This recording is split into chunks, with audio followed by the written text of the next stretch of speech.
यदि तपाईले पनि इमो चलाउनुहुन्छ भने इमोमा तपाईले फोन नम्बर नदिँदा पनि तपाईले नचिनेको साथीहरूले तपाईलाई एड गरिराखेको छ र तपाईलाई फोन गर्छ। त्यस्तै गरी तपाईलाई मेसेजिङ गरेर तपाईलाई हैरान बनाइराखेको छ र अब तपाई चाहनुहुन्छ तपाईले फोन नम्बर दिँदा मात्रै तपाईको साथीले तपाईलाई एड गरियोस् भन्ने तपाई चाहनुहुन्छ भने कृपया भिडियोलाई पुरा हेर्नु होला। भिडियो पुरा हेरिसकेपछि तपाईले सजिलैसँग जब तपाईले तपाईको साथीलाई फोन नम्बर दिनुहुन्छ त्यसपछि मात्रै तपाईको साथीले तपाईलाई इमोमा एड गर्न सकिनेछ। भिडियोलाई सुरुवात गर्नुभन्दा पहिला म तपाईहरुलाई एउटा रिक्वेस्ट गर्न चाहन्छु।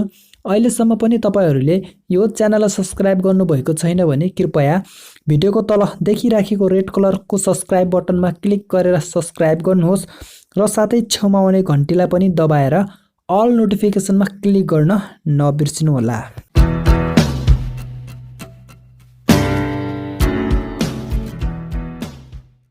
इमोमा तपाईले फोन नम्बर नदिँदा पनि तपाईले नचिनेको साथीहरूले तपाईलाई एड गरिराखेको छ र तपाई चाहनुहुन्छ जब तपाईले फोन नम्बर दिन्छ त्यसपछि मात्र तपाईलाई तपाईको साथीले एड गरियोस् भन्ने तपाई चाहनुहुन्छ भने सबैभन्दा पहिला तपाईले प्ले स्टोरमा गएर आफ्नो इमोलाई अपडेट गराउनु पर्ने हुन्छ। त्यही भएर तपाईले माथि देखिएको सर्च बारमा इमो भनेर टाइप गर्नुस् र त्यसपछि त्यसलाई सर्च गरिदिनुहोस्।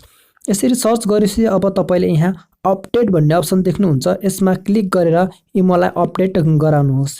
यसरी अपडेट भइसकेपछि अब तपाईले यहाँ ओपन भन्ने अप्सन देखिराख्नु भएको छ, यसमा एकचोटी क्लिक गर्नुहोस् र त्यसपछि अब तपाईले इमोको यो इन्टरफेस पाउनुहुनेछ। अब तपाईले यहाँ सबैभन्दा माथि तपाईको आफ्नो प्रोफाइलमा एकचोटी क्लिक गर्नुहोस् र त्यसपछि अब तपाईले यो पेज पाउनुहुनेछ। यहाँ तपाईले सेटिङ भन्ने अप्सन देख्दै हुनुहुन्छ, यसमा एकचोटी क्लिक गर्नुहोस् र अब तपाईले यहाँ प्राइभेसी भन्ने अप्सन देख्दै हुनुहुन्छ, यसमा एकचोटी क्लिक गर्नुहोस् र अब तपाईले थोरै स्क्रोल डाउन गर्नुहोस् र त्यसपछि अब तपाईले यहाँ मेथड फर एड मी भन्ने अप्सन देख्दै हुनुहुन्छ, यसमा एकचोटी क्लिक गर्नुहोस्। यसरी क्लिक गरिसकेपछि अब तपाईले यहाँ यी पाँचवटा अप्सन्सहरु पाउन सक्नुहुनेछ, जसमध्ये तपाईले story, friends of friend, recent visitor, profile share, my planet, following list of profile भनेको छ। यो सम्पूर्णमा तपाईले यदि यो if disable other user cannot add you via the above method भनेको छ, यदि तपाईले यो माथिको यो पाँचवटालाई नै डिसेबल गरिदिनुहुन्छ भने तपाईले नचिनेको कोही पनि व्यक्तिहरूले तपाईलाई एड गर्न सकिदैन। त्यसैले तपाईले यसलाई वन बाइ वन सबैलाई डिसेबल गरिदिनु होला।